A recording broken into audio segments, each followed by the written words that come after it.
All right. Well, welcome. Thanks everybody for tuning in.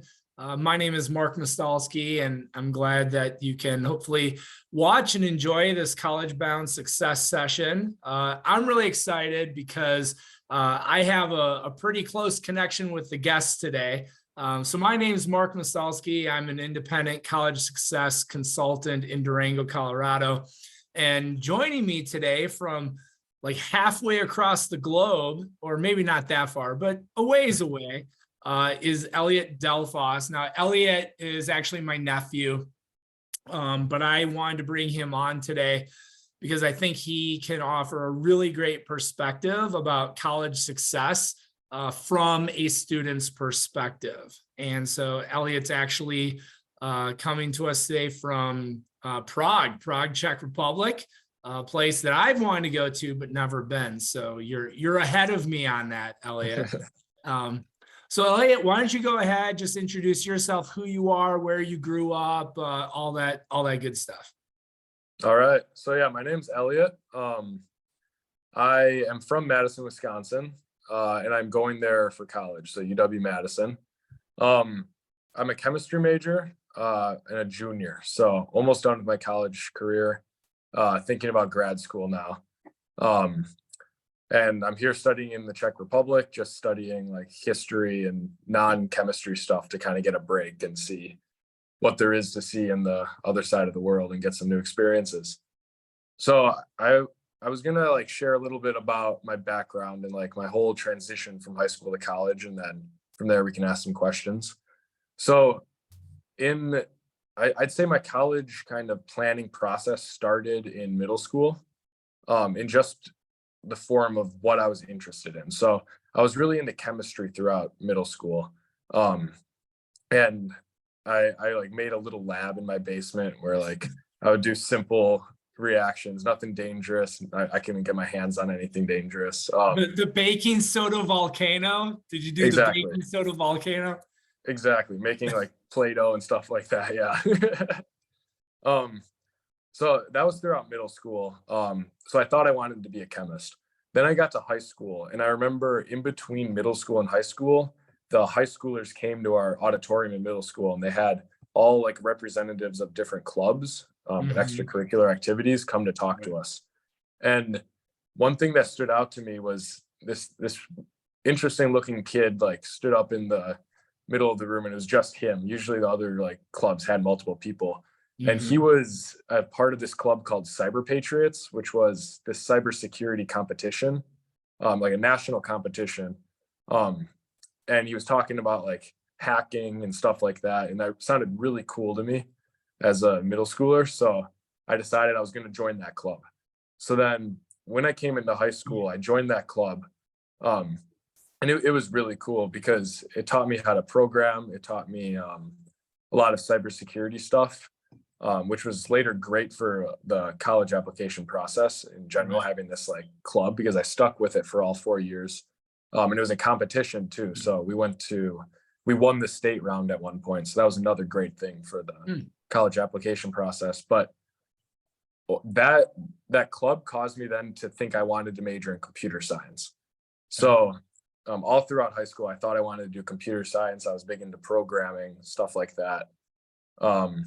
In addition to extracurricular activities, freshman year, I played soccer. I wasn't too good. It was just like a for fun thing. Met a lot of friends that way. The following year, sophomore year, I was on the tennis team. Same deal with that. It was just for fun, meeting people, which I highly recommend doing sports in college. And then I also, as I started hearing about the college application process, I learned that a lot of importance was based on extracurriculars and volunteering work. Yeah. So I joined this club called the Interact Club, which was a Rotary organization. It was essentially Rotary in high schools. And that gave me volunteering opportunities, which the NHS, National Honor Society, requires. Honor Society. Yep. Yeah. And that's another great thing to have for the college application process. But then also a lot of college apps ask about volunteering opportunities, and it can be kind of hard to find your own. So joining like a club like that is super useful because typically the leadership of the club gives these opportunities to you, and you get to pick and choose what you want to do. And they keep track of the hours for you, which is nice because sometimes that gets hard. Right. And then also in high school, I got involved in this program called the Early College Credit Program because I was born in Madison, and where UW-Madison is. Yeah. My high school allowed me to take college classes at UW for free, which was probably the best thing I did during high school because it saved me a ton of money.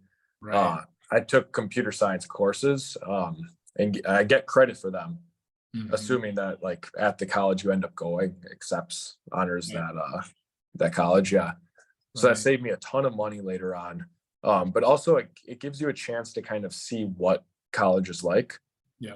Because the college classes are way different. There's a lot more people in a room.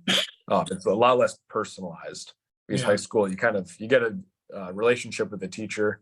In college, you kind of have to work for that relationship. You have to actually go up and talk to them. Can you just speak to that a little bit? Like when you at your high school, the size of your class was approximately what? Like how many students would you say were in your class? And then compare that to when you did your dual enrollment class, right, at UW-Madison, how many students were then in those classes? Yeah, I'd say there was around 20, 25 kids in the high school classes. And then you get into college, and especially with the intro courses. So I was taking like computer science, like 2, computer science 3, which every computer science major has to take. There was maybe like 300 kids in a class. You sit in a large lecture hall and it's insane. Like you only know a couple people if you're lucky. Everyone comes in, they sit down, mind their own business, and then you pay attention to the lecture, and then you just leave right away. There's no like very different experience. Yeah. And especially at a school, right, a Big Ten school like UW-Madison, with over 40,000, undergrads. So along with your dual enrollment, were you taking AP classes?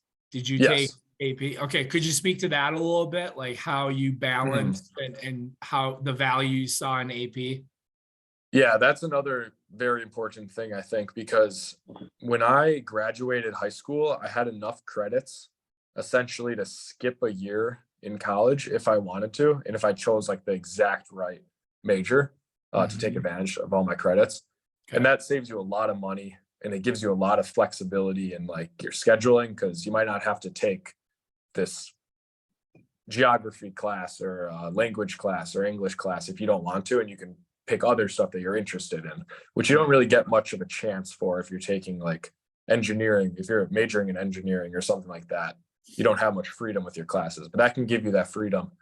And how to like handle it, I guess you don't want to take all AP classes unless you think you can handle it.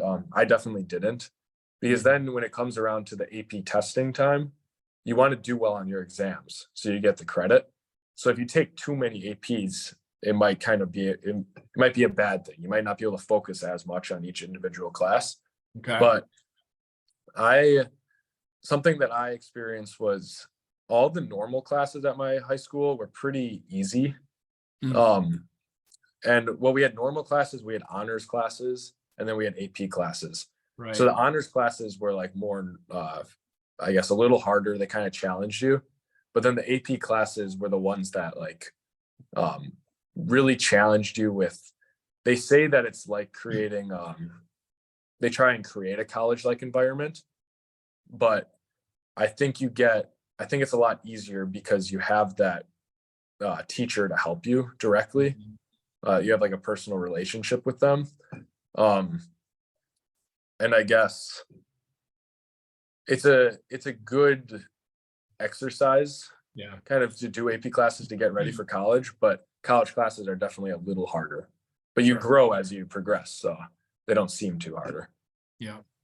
That's good. So you saw, when would you say in your high school career, when did you go into the dual enrollment classes?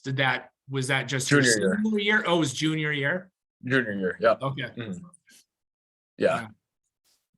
That's great. Well, that's super that your school offered that. And like you said, you were then able to take college level courses at no cost to you. Yeah. And I'd also recommend with APs, don't take unnecessary ones. So, if you have at least an idea of what college you want to go to, look at what AP credits they honor, and also like what the general requirements would be for your major. Right. Because some of my AP credits didn't transfer. But then some AP credits are just like always honored, like AP language, AP English, literature, stuff like that, which I think is always a good idea to take. And it prepares you very well for essay writing in college. My English class that I took in college, because I think literature I didn't get too good of a grade on, but even just taking that class, too good of a score on the AP test is what I mean. So I had to retake it in college. But having that experience of taking those AP classes and writing those essays, the class was just a breeze. Like it was super easy. Like all you have to do is write essays nonstop for that class. But by taking the AP class, you kind of are like a robot. Like you know how to write essays now, so it's really easy. Right. Well, and the essays, I mean, leading into kind of a discussion about, admissions, you have to write a lot of the essays for admissions. So can you talk a little bit about when it came time for you? I work with a lot of students and families that, the focus is on creating that college list, right? What are the schools that I'm interested in? Maybe you went and did campus visits and tours. How did you go about creating that list? What were your priorities, and ultimately, why did you land at Madison, right? You can apply to a lot of schools, but you're only going to go to one. So how did you land on that? Yeah. So thinking back to the application process, I remember that there's a lot of schools that use the Common App. And then some don't use the Common App. Like I think like MIT and like some random schools, they don't use the Common App. So I remember I wanted to, because you do the Common App once, and then you can kind of send it to like all these different schools with minimal work, extra work required. I remember I wanted to apply to a lot of the schools that used the Common App and then pick a couple that didn't, just to save like some time. Right. And at that time, I can't remember if I knew I wanted to do chemistry yet, but it was in between chemistry and computer science. So 2 STEM careers. So the first thing I picked was schools, and I made like lists. So I would collect all the mail that these colleges would send me throughout the thing. They were still sending you mail? You still got mail? Oh yeah, lots of it. Makes a good fire. Once you figure out what college you want to go to, you have a good bonfire. But I remember making a list of all like the schools that seemed like they had good STEM programs, and then also research programs. So Madison was one of those. Also, financials were a big part of it. A lot of private schools are expensive, but they might have good financial aid. Right. But then a lot of public schools, they're like relatively cheaper. I think the biggest factor in me choosing Madison was, I think, the in-state tuition, because it was in between that and Minnesota. And, I already had experience at UW through my early college credit program. So I think I kind of just chose that because the research program, and also because I had family nearby, it was like really easy to get mobility. So get car access, which in the Midwest, like it's not that easy to get around.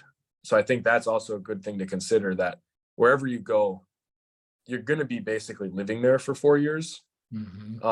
So if you're going to some small town that there isn't much to do, and you don't have access to a car or something, and there's no public transportation, which there isn't a lot of, like at least in this area in the Midwest, you kind of want to plan on what you see yourself doing when you're at that college. So that's something that was important for me, that I wanted to be in at least a mid-sized school or a large school. because I knew that if there was a large school, there'd be things to do, a lot of different clubs, a lot of different people to meet too.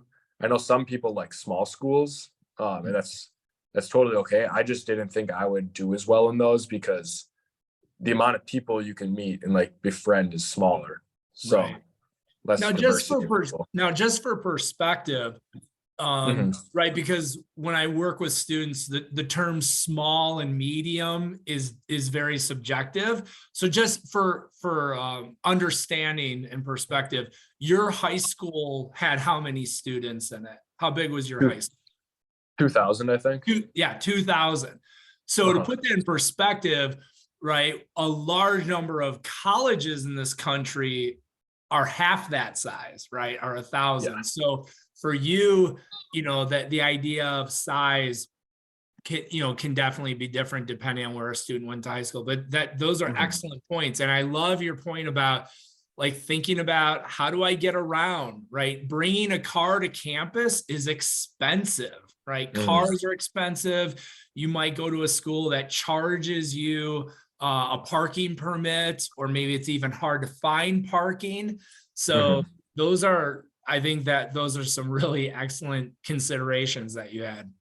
Yeah, I would recommend or strongly urge against bringing a car to campus, any campus, unless you're at a campus where there's the stuff that you would see yourself doing is farther than the city limits. Right. Exactly. Like at Madison, like the public transportation will get you anywhere around the city, and we get a free public transportation card. So that's really huge. But yeah, as you said, it's super expensive to bring a car. If you can find any parking space, like it's going to be expensive. Yeah. It's very true. Yeah. So you landed on Wisconsin, and then now your first year was COVID year. Yes, and that played a big aspect in terms of my decision too, I'd say. Yeah. Because I didn't know if we were going to be sent home or not.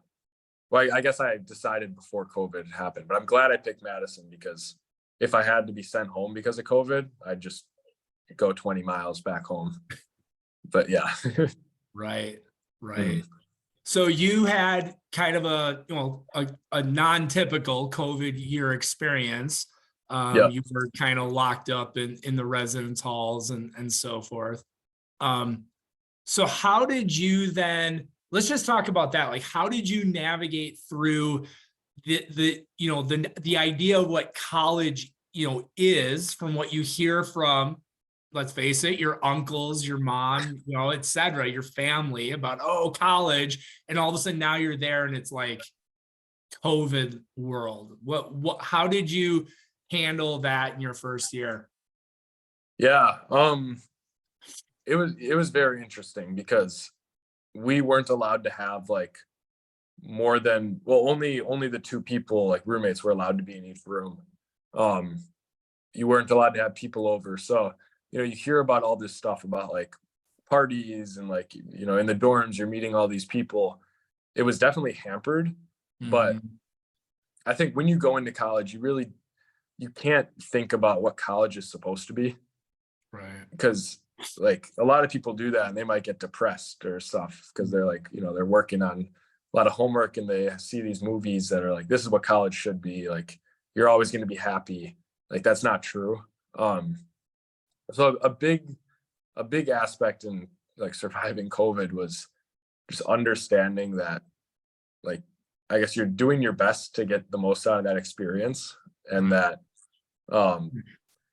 you kind of have to make the best of it. But how it looked like was really everyone was still doing things together. It was just like outside or kind of against the rules, like honestly, like in people's rooms, like but it was a lot limited. Right.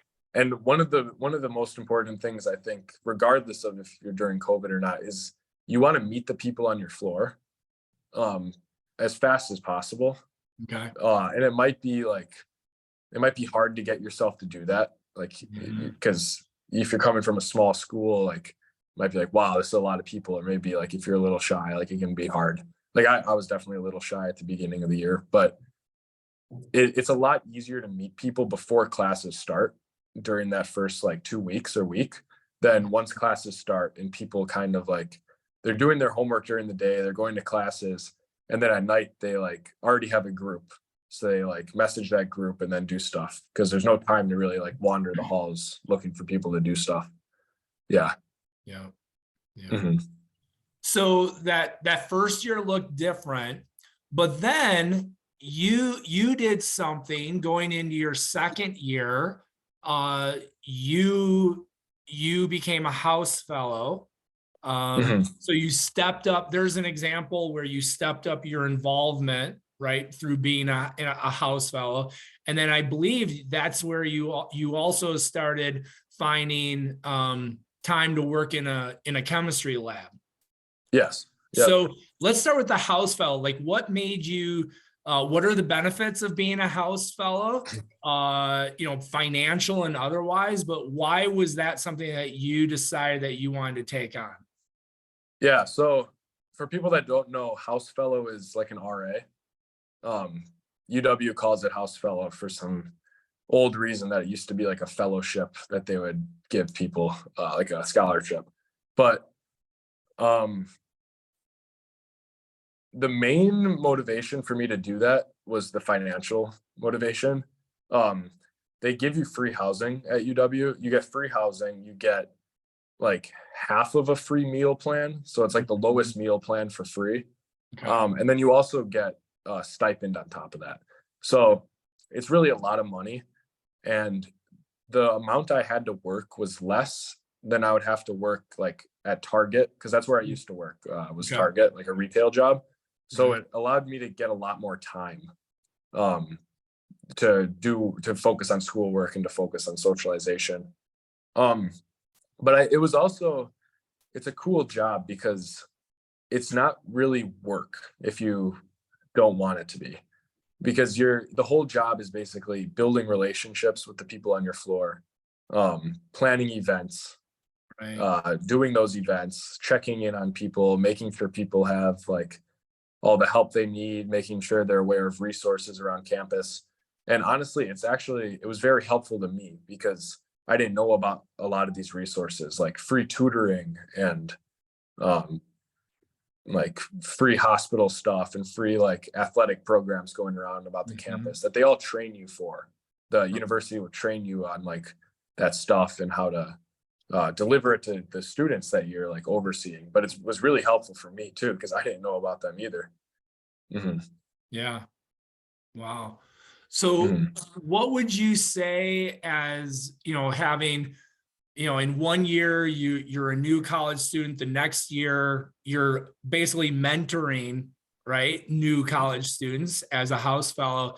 Could you just highlight some of the things that maybe with our listeners and everything, what would you advise them to just be ready and prepared for and be thinking about as they transition into college? Yeah. It was definitely an interesting experience because I basically felt like these kids, like I was basically them, because it was my first real year of college, not under COVID. And it was theirs too, because they just had high school with COVID. So we were kind of in the same boat. But something to really get ready for, I think, and this is something I noticed with a lot of my residents, that when you're at home, there's usually no pressure, or there's some pressure to like get some sleep. Like your parents might be telling you to sleep. But when you go off to college, there's nobody telling you to do that. There's everyone telling you not to do that. People are like, oh, party. Right. And on the weekends, certainly. But I knew a lot of kids that would not sleep. Like they would go to sleep at 4 a.m. and wake up at 10 a.m. or before, like 4 to 8, and get like 4 hours of sleep. And you could see it like take a toll on their mental and physical health. And it really is a problem, because when you're in college and you're not getting a lot of sleep, you're really not absorbing the material well. And then when you start studying for exams, like you realize you don't really know it too well. So you have to study more, which makes you get less sleep. And it's like a never ending cycle, which I would recommend at least in one of your priorities, like have sleep in there. It doesn't have to be the top, but that's important. Good sleep habits. Good sleep habits. Yes. Okay. Yes, exactly. And building those early is always helpful. Right. I also, a lot of kids had problems or like stress around choosing their major, because a lot of kids come in planning that they're undecided. I actually came in undecided. I didn't come in as a chemistry degree. Yep. And to this, I'd say like know the region of career you want to study. Like know if you want to do STEM, know if you want to do some kind of humanities, because then you can look at the general requirements and you usually get those done first anyways. So you can start there, and then you have like a lot of extra time to figure out what you want to do. And through your electives and through talking to professors, you can kind of hone that. And I guess like just to know that it's okay to be undecided. It's okay to not know what you want to do. A lot of my friends, like I'm a junior now, and some of my friends, like last summer, they were undecided, right, which can be really stressful. And it can be really hard if you're in like, if you think you want to be an engineer and like, then you want to change to like a historian, because then you've been taking all the wrong classes. But as long as the classes are pretty similar, like you can be very flexible with your major, depending on the school. Yeah, I went through that. I went into college and thinking I'm going to be in mechanical engineering, and man, my first year of college just punched me in the face. And I went through that search, like what am I doing the right thing in terms of engineering, and ultimately I ended up sticking with it. But it was definitely I did a lot of assessments my first year about careers and majors, and like I said, I still landed in engineering, but there was a lot of soul searching for sure. Oh yeah. And then I think this is the most important thing, and this is also, I think, what is the most valuable part of college, is that you have to be ready to advocate for yourself. Because in high school, at least what I experienced, was your teachers would remind you of due dates multiple times. In college, you might not even get told the due date. It might just be on a syllabus. And if they tell you, it might just be once. Sometimes they'll remind you, but not often at all. Right. And my teachers in high school would remind me like every time. And if I like didn't turn something in by the deadline, they'd be like, reach out to me and be like, hey, like you forgot to turn this in. Like you can turn it in tomorrow. In college, like that's not going to happen. If you don't turn your project by the deadline, unless you have a reason or like a nice professor, you're just going to not get a grade for that assignment. Right. And then also, in high school, you don't really have to do this, but in college, like if you have a problem with something, or if you don't know how to do something, if you need help, or if you disagree with like the grading of a professor or something like that, in high school, you can just walk up to your professor, talk to them, ask them for help on a problem. In college, you really can't do that. So you have to take initiative. Well, you can do it, but it's a lot harder. And you have to take that initiative to email or reach out for help. The help won't come to you. You have to ask for the help. Right. And also, this is something I saw as a Housefellow. No one, I forgot what the statistic was, but like no one uses the TAs as much as they should. So in every college class, there's TAs, teaching assistants, and they're basically grad students or upperclassmen that usually have a pretty good grasp on the material. Right. And they have these office hours that like anyone can come to and ask questions and ask for help. And no one really uses this. You'll go to like TA office hours and it'll just be the TA sitting on Zoom or sitting in the room, like, and no one's asking them for help. And these are great opportunities to like clear up misconceptions, even just go into the office and like work on your homework. And you don't even need a question, but if you get to a question while you're working on it, you can just ask them for help right away.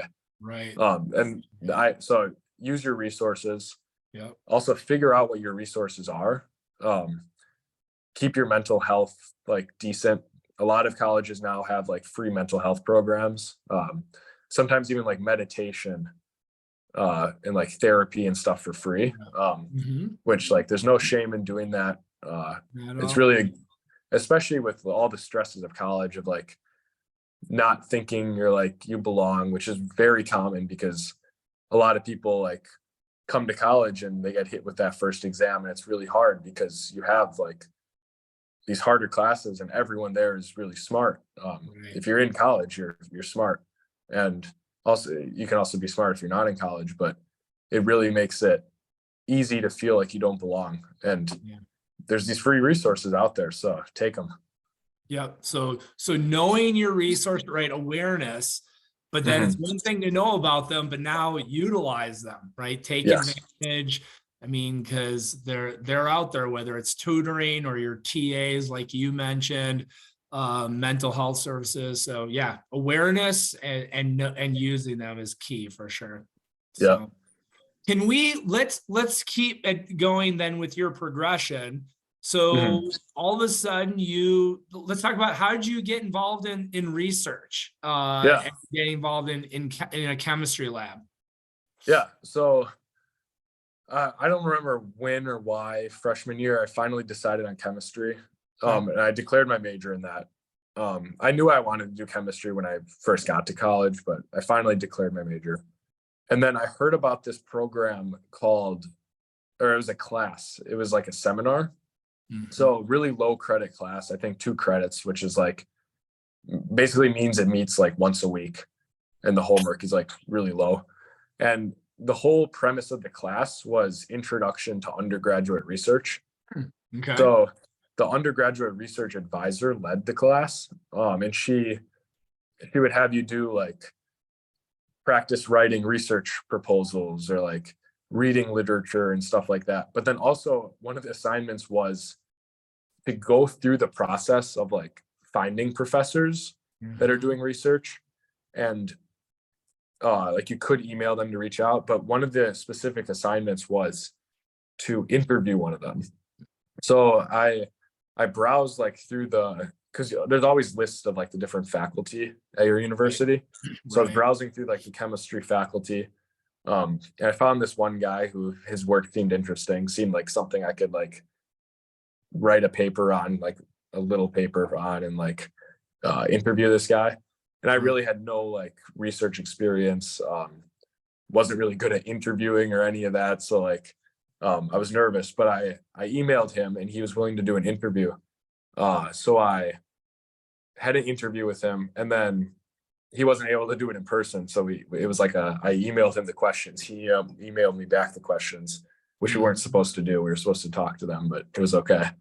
And then as a response to that, I responded like saying thank you. And then I was also like, you know what, like I might as well try this. I asked him if he was looking for any undergraduates, and he responded saying no. So I was like, okay. And he said that that his lab was full because because of COVID, they had like limited restrictions on the number of people they could have in the lab. So he said he was full. He didn't say like reach back out. He just said like, nope, sorry. So then I was in the class. I emailed some other professors. I didn't get any responses back until a lot later, actually. Once I joined the lab, I got responses back from the other professors. Okay. But in this class, one of the other classmates was talking, because we'd have check-ins every week about like, how's our look for research? How's our search for research going? Right. And one of my peers said that they got an interview with the professor I emailed. So I was like, wait a minute. So I reached back out to him. I was like, hey, I heard like this person got an interview with you. So I was wondering if you now have room in your lab. And he was like, yes, I actually do. And he like immediately gave me a interview time. Okay. So then basically his interview was just like asking about who I am, my background. I had no background in chemistry. And no one really expects you to in undergraduate programs because you're an undergraduate. But I think he was really just looking for like, I showed my curiosity and I showed how I was like interested in his project and willing to work hard. Right. So he assigned me to a grad student, and then I learned about their project and went from there. So one of the things I love about that story is you just brought full circle, earlier when you were talking about what a student should be prepared to do, you brought up like advocacy, right? Self-advocacy. And when in your story, when that other student told you that they had an interview with that faculty member, it would have been really easy for you to be like, well, I tried and he told me no, and you could have just walked away. Yeah. But instead you did what, right? You were like, well, okay, there must be space. So I'm going to reach back out. So I love that, that was such I think a good example of going full circle, that you reached back out. And I bet that professor was probably like, well, yeah, here's somebody who didn't give up. Maybe, who knows, maybe that professor was even like, duh, why didn't I reach out to him? But that's okay, because you made it happen for yourself. Yeah, exactly. And I think college is one of those times where it starts being important that you can do a lot of things. You can get a lot of stuff done, but you have to do it. Right. If that makes sense. Like if you want something, go for it, and don't be ashamed, or like, don't, because I remember when I emailed him, I was feeling like, oh, this is like, I'm bothering him, like this is annoying for him, like I shouldn't do this, but I still did it. And it's easy to feel that way, but for him, I'm sure it's just another email that he saw. It's like, oh, cool. Yeah. Right. Now, what has that led to? You've been in that lab now for a little while. Like how has that impacted you and your educational career? Yeah. So I joined that sophomore year, I think like the summer of sophomore year. So it's nearing, actually, I forgot exactly when I joined, but it's nearing 2 years. Yeah. And it's probably one of the best experiences I've had in college. I've definitely learned the most out of it, of like applicable knowledge. So if you can get like an internship or research experience or something using the knowledge that you're learning in class, it's huge, because not only was I learning the stuff that I was working on in the lab, but it also allowed me to get excited about my other classes, because I could learn a new thing, and they'd be talking about something in class, and I'd be like, oh, like I could use that for this research. So as far as the actual research, I really just started helping the grad student, like, make different mixtures and stuff. Like he told me what to do. Then eventually, and I would like, well, first I would actually walk around with him, seeing what he did. Then I would start like doing those things for him. Then I got into doing more like complex stuff. And then eventually now I'm working on the project he was working on alone. So he's there to kind of like, for me to bounce ideas off of and for me to check my experiments with, but I'm planning my own experiments, which is a great experience, because that's what the actual chemistry job is going to be like. So I'm planning my own experiments, executing them. Because of this work, I've been able to apply for like fellowships, because I don't get paid, which is too bad, but I understand why. It's kind of the norm that if you're doing research as an undergrad, you won't get paid. Same with most internships, but through different funding that comes into university, there's fellowships available. So I've been able to apply during my sophomore year. I applied, and I got funding for that. So it's like a couple $1,000. It helps because then you don't have to work another job while you're in the lab. And then, so I applied again for a fellowship this year, but then also the letter of recommendation from that professor is really important. Because of that, I've been able to get a lot more scholarships than I would have been able to do, I think. And that's another important part that I didn't talk about this, but when I was applying to colleges, I didn't really spend the time to apply for scholarships. And a lot of people think that you apply for scholarships when you apply to college and then you're done. But there are so many opportunities to apply for scholarships after you're in college. Like What I applied for was the general chemistry scholarships through the chemistry department. Okay. And I think, I can't remember the statistic, but I think 60% of all people that applied, this is from last year, got at least $5,000. Wow. That's a huge amount of people. For like 60% of people is a lot. Right. And that's because not a lot of people are applying. So really like, Wow. and look for the opportunities for scholarships and apply to them if you can. Right. Because there can be a lot of money there. So, And then, oh, sorry, if I could just, so from what you're saying, am I correct? Your experience has been, you've gotten more money in scholarships while you've been in college than you ever did when you were, a senior in high school applying for college. Is that correct? yes. Yeah. Okay. I got no scholarships before college. Yeah. Okay. Yeah. Way more. Yeah. And then also, the scholarships and fellowships look good on your resume too, which is nice because when you're in high school, you're focusing on your college app, which is like your resume of that time. But then once you're in college, you're focusing on your resume. So it's kind of the grind is the same. There's still that pressure to do like extracurriculars, and all that stuff, but hopefully you get more flexibility to choose stuff you want to do.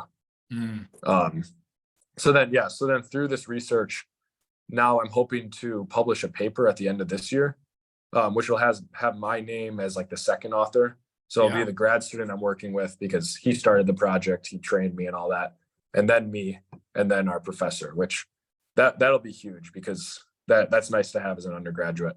Absolutely. That's a big thing for your resume or your CV going forward for sure. Yeah. And I'm thinking about grad school, actually because of the research I'm doing. If I didn't do this research, I wouldn't know that I like research. So now I'm thinking about grad school because I like it so much. And that's another part where like your resume really matters, unfortunately, for those applications. Yeah. Absolutely. Awesome. Well, then let's bring it now to what you're doing now. So here you are, you're joining us from Prague. How did study abroad, come to be? Is that something you've always wanted to do and you knew like, hey, I just need to plan for it? Or how did you end up, taking a semester and going abroad? Yeah, I think AP classes and the early college credit program are the reason I could do this because I had for sure a semester free. I could have graduated for sure a semester early or a year early. So I had flexibility to either graduate early or study abroad. I didn't want to graduate early because I'm not really in a rush to move on, like to get a job or to go to grad school. So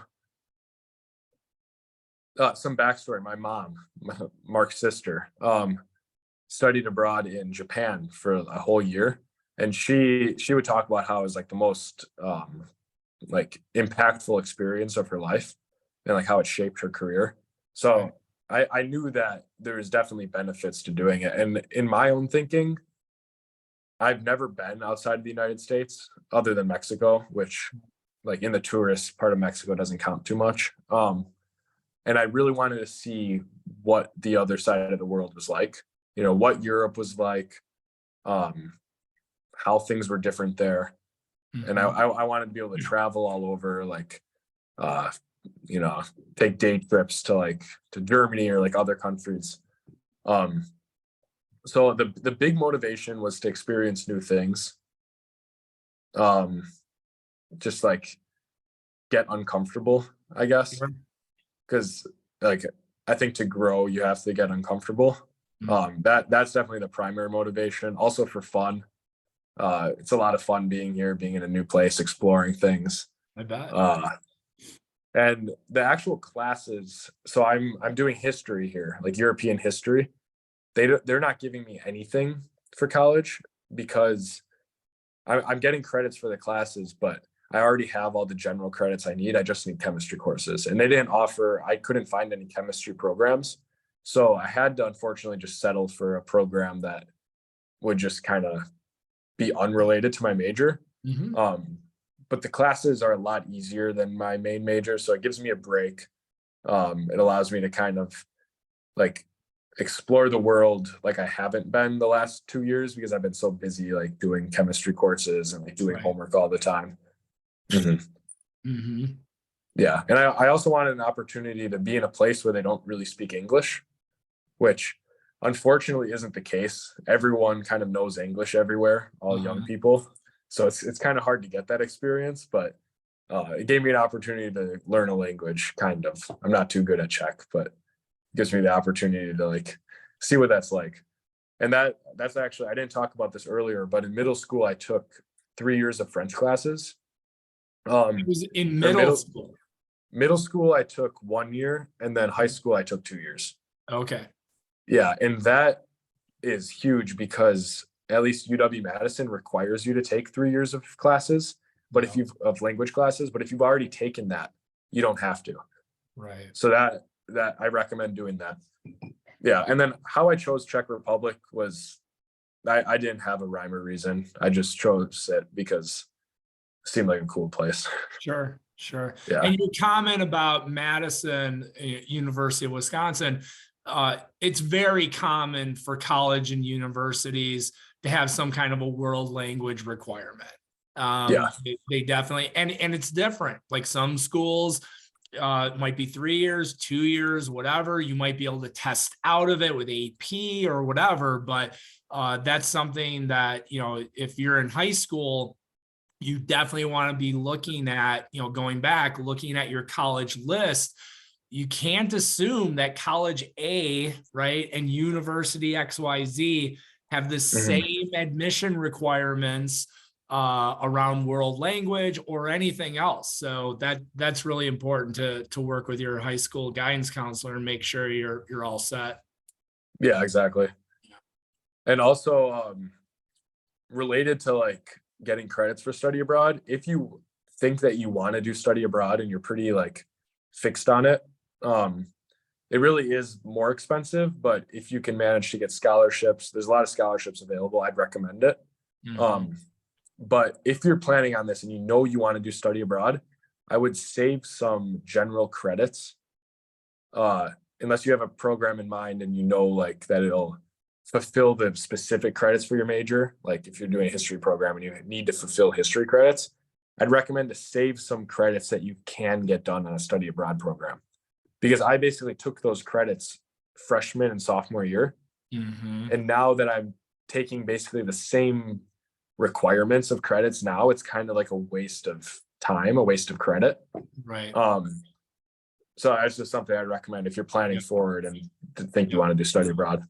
Mhm. Yeah, that's a great, I love that those tips, Elliot, because you're right. That's so the benefits of taking AP and dual enrollment is it gets you ahead in college, Mhm. but the downside is those are general elective credits, to your point. Now you don't, because those have been cut off, you're into your major much more quickly. And now, you're trying to figure that out. So, yeah, Mhm. the idea, I've always said, I don't know what it was about me, but for some reason, I only wanted to study abroad in one place. It was Australia. I don't know why my 18, 19-year-old brain was like Australia. Well, Australia at that point was like the most expensive study abroad program that I could have done. So I didn't do it. And even to this Mhm. day, it is one of my, it's probably my biggest regret about not having done that in college. Cause it's when else are you going to be able to do it? It's such a Mhm. unique and great opportunity. So, Yeah. well, Yeah. And there's a Elliot, lot of summer, oh, there's go a lot ahead. of summer programs available too. Very Because I know a true. lot of people find it hard to fit it into their school years. Yep. Well, Mhm. Elliot, we're coming to a wrap here, and it's been so great to talk with you. Is there any like final, if I were a junior in high school, and what would be, do you have any final tip or takeaway that you'd like to share? Um, I think it's good to stress a little, stress enough to motivate you to get your stuff done. Mhm. But know that no matter what happens, as long as you're optimistic and hopeful for the future and trying your best, it'll be okay. Yeah. Good. I like that. Words of optimism and positivity. Yeah, So awesome. exactly. Well, I'm gonna, Elliot, thanks again for your time. I'm gonna go ahead. Everybody else who's watching this, if you ever have any questions, you can certainly reach out to me at mark@mastalskicoaching.com. That's MASTALSKI coaching.com. And hope to see you all on a future College Bound Success workshop. Take care.